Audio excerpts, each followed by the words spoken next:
porque a primeira reunião com todos os 37 ministros e ministras do governo Lula já tem data para acontecer, é a próxima sexta-feira. E a Juliana Lopes tem mais detalhes para a gente ao vivo, direto lá do Planalto. Tudo bem, Juliana?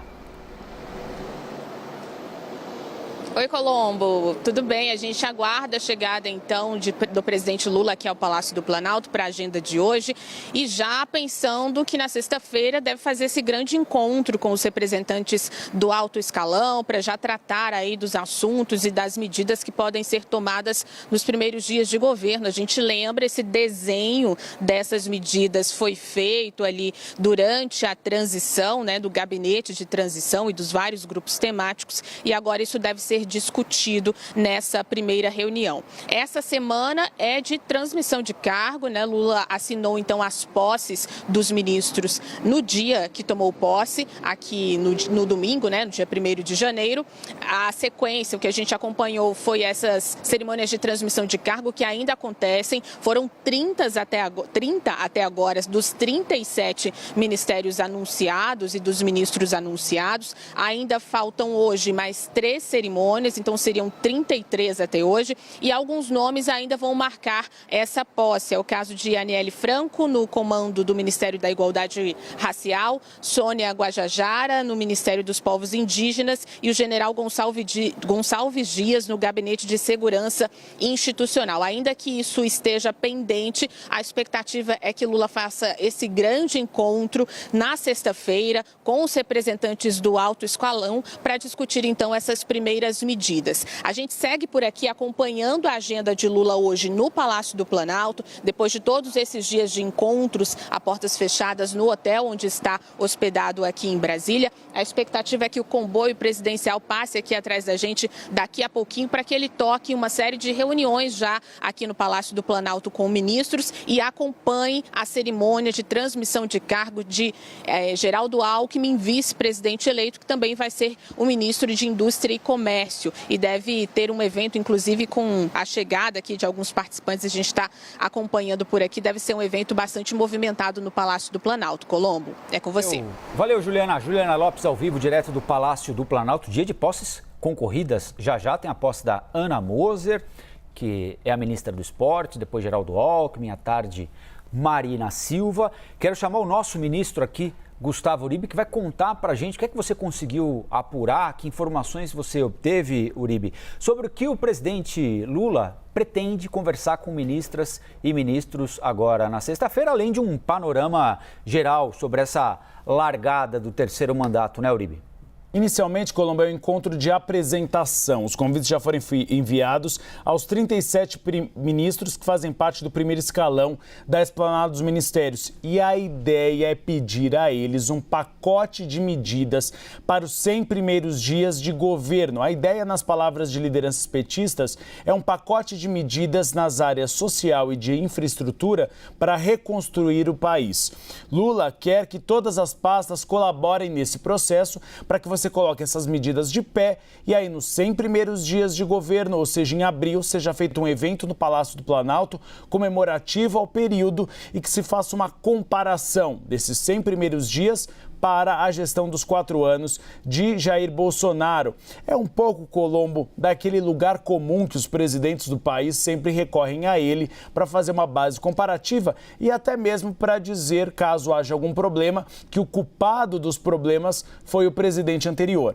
Luiz Inácio Lula da Silva fez isso com Fernando Henrique Cardoso, Michel Temer fez com os governos petistas e Jair Bolsonaro também fez o mesmo. A tal da herança maldita, criar um bode expiatório para justificar todas as mazelas do país. É inegável, Colombo, que nós tivemos, sim, um cenário catastrófico nas contas públicas, porque Jair Bolsonaro decidiu gastar tudo durante o período eleitoral e depois não sobrou dinheiro para educação e saúde. Mas sempre é confortável você culpar o seu antecessor. Então a ideia é que Luiz Inácio Lula da Silva faça o pedido desse pacote de medidas, que essas medidas sejam implementadas até abril, para que você tenha uma base de comparação. A expectativa também, Colombo, que na semana que vem Luiz Inácio Lula da Silva se reúna com o governador governadores do país, justamente para fazer um diagnóstico das obras federais que estão paradas, retomá-las no que ele considera um novo planejamento de um PAC, que é aquele programa que Dilma Rousseff foi chamada de a mãe dele, que é o Programa de Aceleração Econômica, ou seja, obras federais que possam acabar estimulando a atividade econômica do país e gerando emprego. A gente sempre lembra que nós temos ainda no país 9 milhões de pessoas desempregadas. É o menor patamar desde 2015, quando chegamos aí a 10, 12 milhões de pessoas.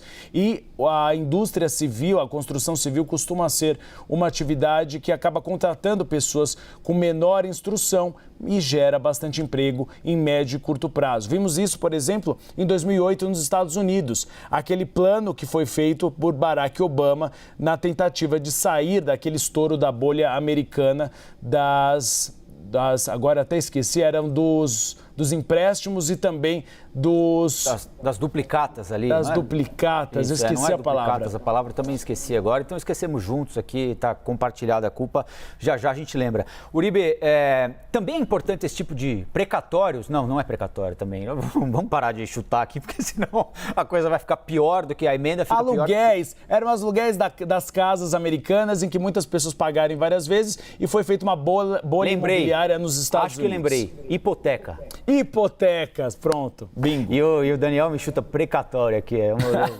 Ele falou, uma palavra difícil, deixa eu ver, precatório, não, hipoteca. Precatório é que o governo de São Paulo me deve, viu, Colombo? Muito precatório aí que entra nessa lista e não paga nunca. Meu amigo, olha, vou te falar o que eu conheci de gente que tinha precatório para receber, sem brincadeira, 50, 60 anos, de gente que estava esperando para receber precatório do pai ou da mãe que já tinha morrido por desapropriação para a obra do metrô, para a primeira obra do metrô, linha azul aqui em São Paulo, tinha gente que não tinha recebido até hoje, né? E aí estabeleceu-se inclusive aquele mercado paralelo de compra e venda de precatório, né? Chega lá um sujeito e diz o seguinte: quanto é que você tem para receber? 10 mil reais? Te pago 1.000 agora. Ou você escolhe ficar esperando 10 mil reais aí, eventualmente morrer e não receber, né? O que é cruel, mas é o capitalismo selvagem, como já cantaram os Titãs, não é, meu caro Uribe? Agora, Uribe, sabe o que eu ia te perguntar? Esse tipo de encontro é importante, especialmente agora, no começo do governo, né? Porque tem muita gente falando agora, né? E é natural que isso aconteça, né, Uribe? Porque os ministros estão sendo apresentados, então, quando o ministro vai assumir, tem lá uma cerimônia, depois ele fala o que ele pretende fazer e é perguntado por jornalistas. Então, tem o Carlos Lupe, que diz que vai rever a reforma da Previdência. Tem o Luiz Marinho, que diz que vai rever a reforma trabalhista. Isso é pauta de governo ou é pauta do ministro? Né? Pauta de governo abraçada pelo presidente Lula, né? Ou seja, a intenção de levar isso ao Congresso Nacional e rediscutir esses assuntos. Você tem opiniões divergentes entre ministros e opiniões graves, né? Como, por exemplo, a do ministro da Defesa, José Múcio, que disse anteontem, se eu não estiver enganado, ou anteontem mesmo, que ele tem parente na porta de quartel fazendo manifestação democrática, segundo a avaliação dele. A mesma manifestação que foi classificada como golpista pelo ministro da Segurança Pública e Justiça, Flávio Dino.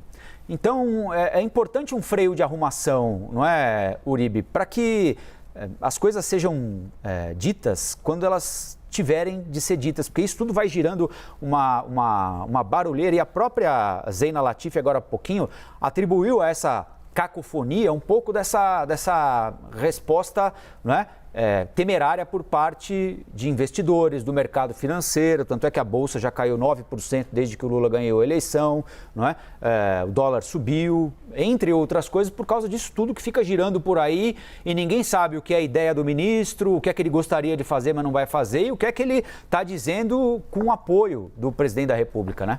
Afinal, o discurso, azeitar a máquina. A gente tem agora uma equipe ministerial mais volumosa, de 23 para 37, e pessoas que vêm de diferentes setores da sociedade, diferentes partidos políticos. Quando se imaginaria que o DEM, que é o Novo União Brasil, faria parte com 3 pastas de uma gestão de Luiz Inácio Lula da Silva. Então, há tanto pessoas com linhas desenvolvimentistas e intervencionistas, como é a linha de Fernando Haddad, como a linha liberal de Simone Tebet. Então, é necessário colocar o discurso em pauta e um discurso afinado. Senado. Agora, revogação ou mudança de reforma trabalhista e reforma previdenciária, Colombo, é preciso falar com os russos, no caso, com os congressistas. Não há hoje, pelo menos, vontade política no Congresso Nacional de mudar essas reformas.